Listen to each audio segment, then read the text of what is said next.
Walk down any dock and you'll hear the same argument playing out. Should you run your outboard at maximum RPM, or is that a fast track to engine failure? Some mechanics say go for it. Others say you are asking for trouble.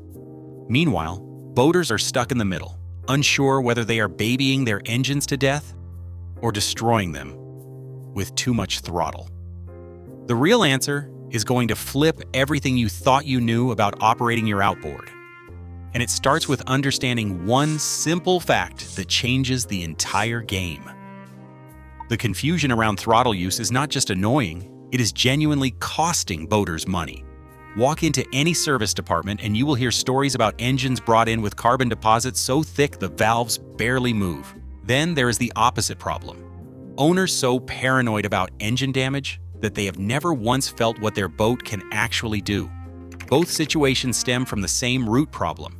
Nobody really understands what these engines were actually built for. Here's what makes this whole debate so frustrating.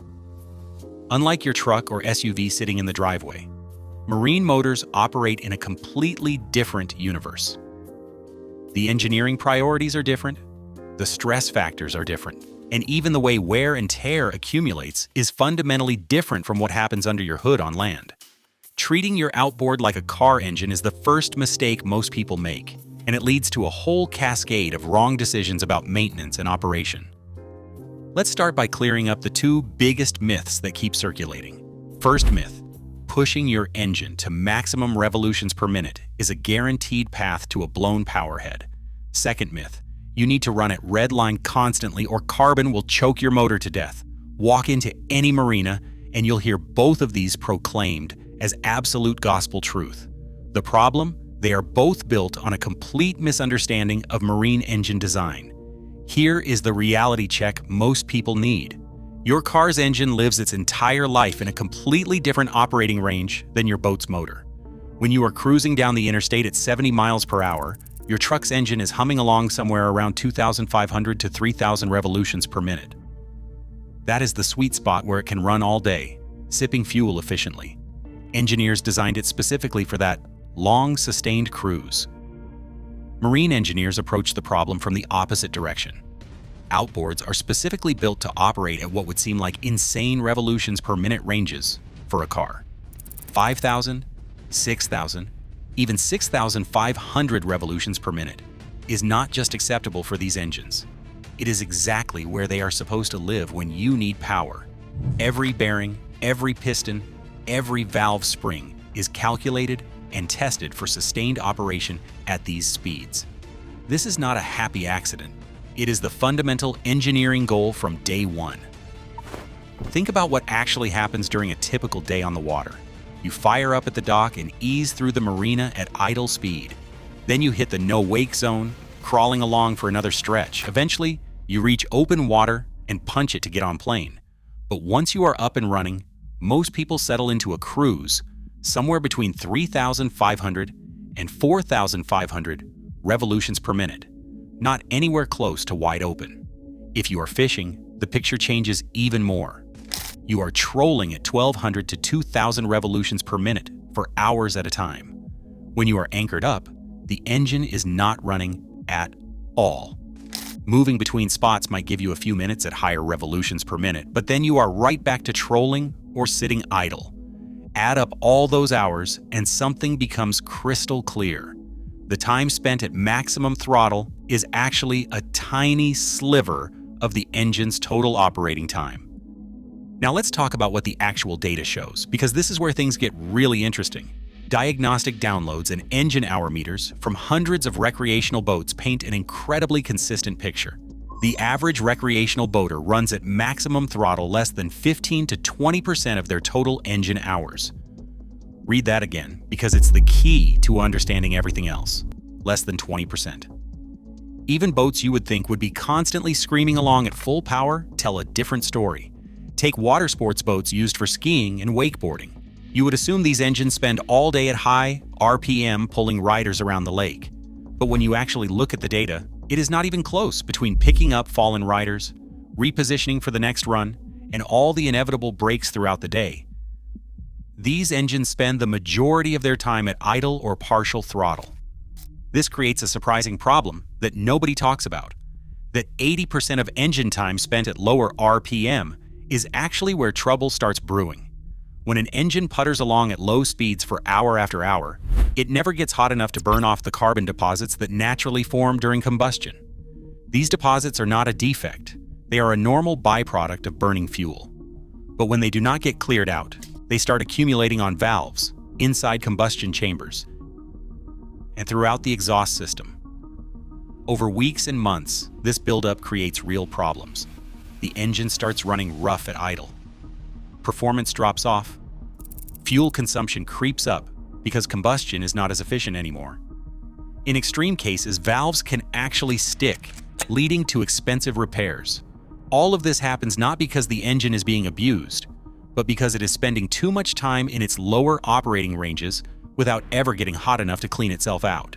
This is exactly why mechanics and manufacturers actually recommend occasional maximum throttle use.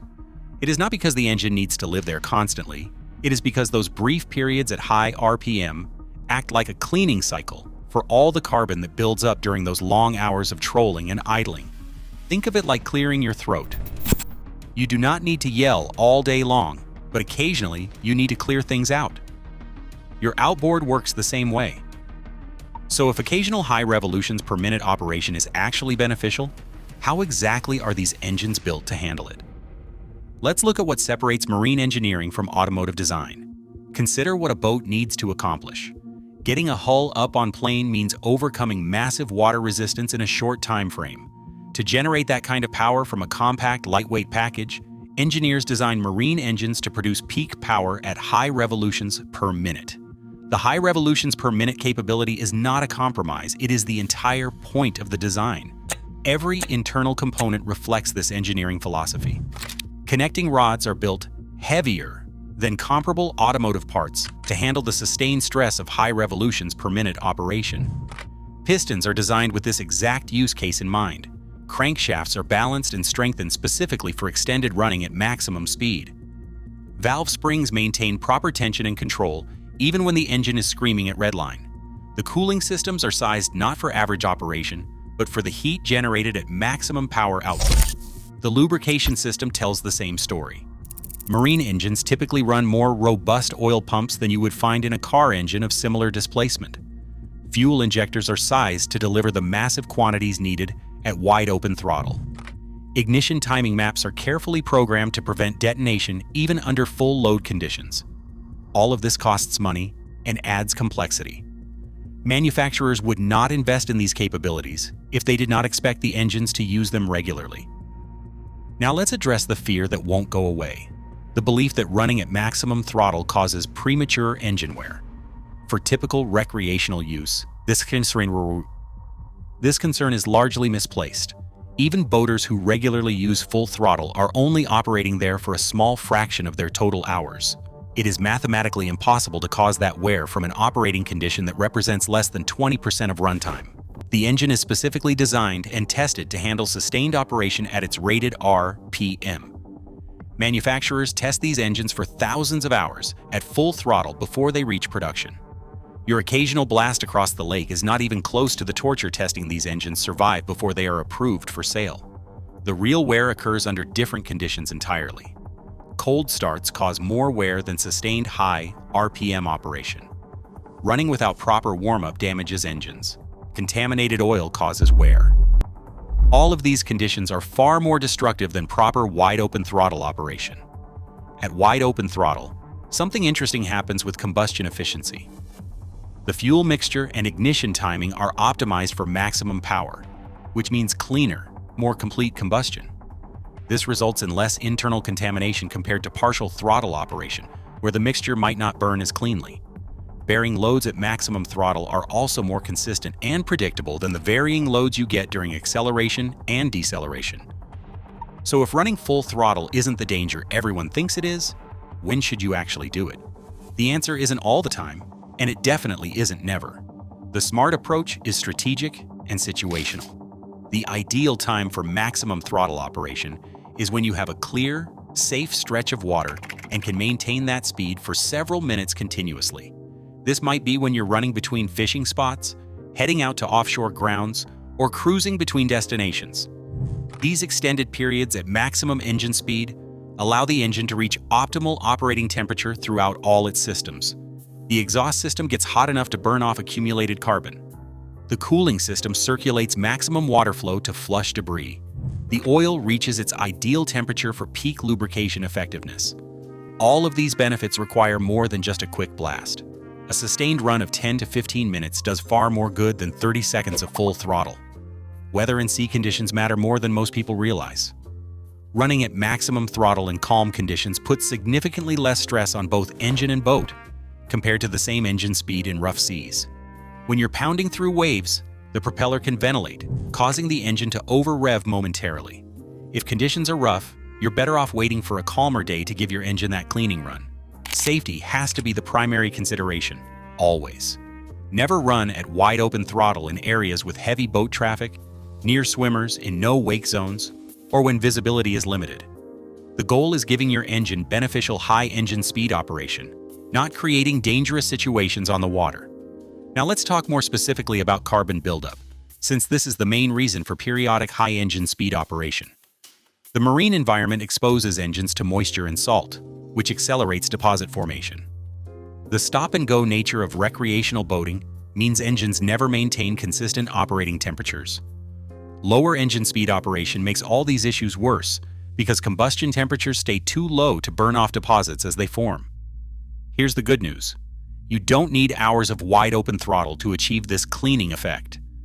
Even 10 to 15 minutes of sustained high engine speed operation can effectively burn off accumulated deposits. How do you actually apply this knowledge to your own boating routine? The key is finding the right balance based on your specific usage patterns and typical boating conditions. If you are primarily a weekend recreational boater who spends most of your time fishing or cruising at moderate speeds, try to incorporate some maximum throttle operation into each outing when conditions permit. This does not mean racing around aimlessly. It means taking advantage of natural opportunities when you are traveling between spots or heading back to the marina to run at maximum RPM for several minutes.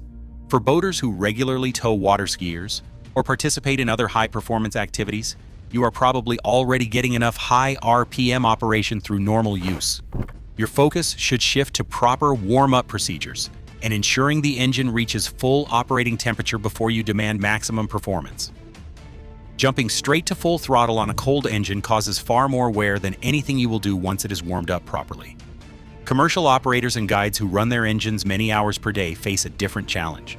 If typical operation involves lots of trolling or low-speed maneuvering, you might need to be more intentional about incorporating high RPM operation into your schedule. The key is consistency, rather than duration. Regular short periods of maximum throttle operation provide more benefit than occasional extended high RPM sessions. Think of it as preventive maintenance rather than corrective action you take after problems develop. Modern outboard engines give you several ways to monitor their health and performance. Pay attention to how your engine behaves during different operating conditions.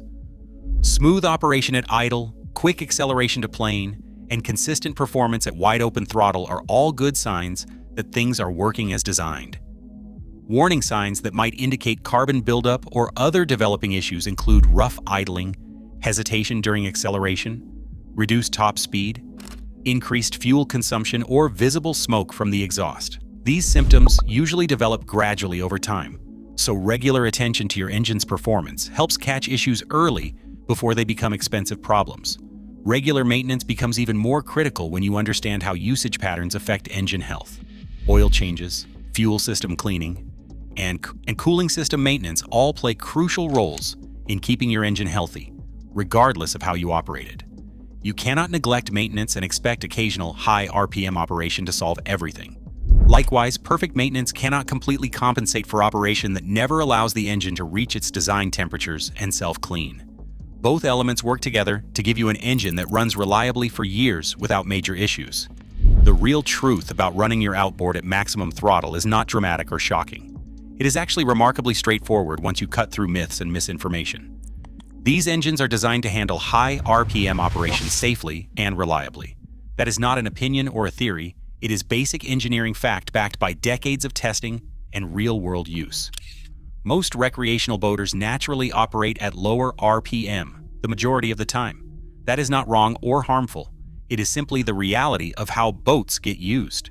The problem only develops when engines never get the periodic high RPM operation that helps prevent carbon buildup and maintains overall health. The fear of premature wear from high RPM operation is largely unfounded for typical recreational use. The data simply does not support the anxiety that so many boaters carry around. Understanding your engine's full operating range is the key to getting the best performance and longest life from it.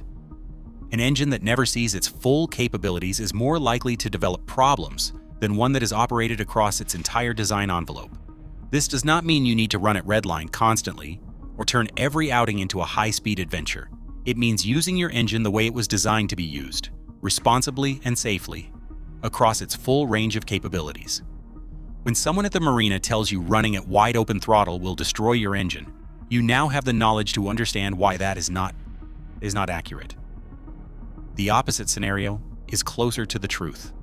An engine that is babied and never allowed to reach high operating temperatures is setting itself up for carbon buildup, reduced performance, and eventual problems that could have been prevented with simple periodic full throttle operation. The strategy is simple and practical. Incorporate regular periods of maximum throttle operation into your routine when you have safe, clear water and good conditions. 10 to 15 minutes is enough to provide the cleaning benefit without requiring you to burn excessive fuel or change your boating plans. Combine smart operation with proper maintenance and attention to your engine's performance. Listen to what your engine is telling you through its behavior at different RPM ranges. Do not let misconceptions or unfounded fears keep you from enjoying your boat to its fullest potential. The next time you are out on the water with clear conditions ahead, open it up and let your engine do what it was built to do. You are not damaging anything. You are actually helping it stay healthy and perform at its best. That is the real truth about wide-open throttle operation.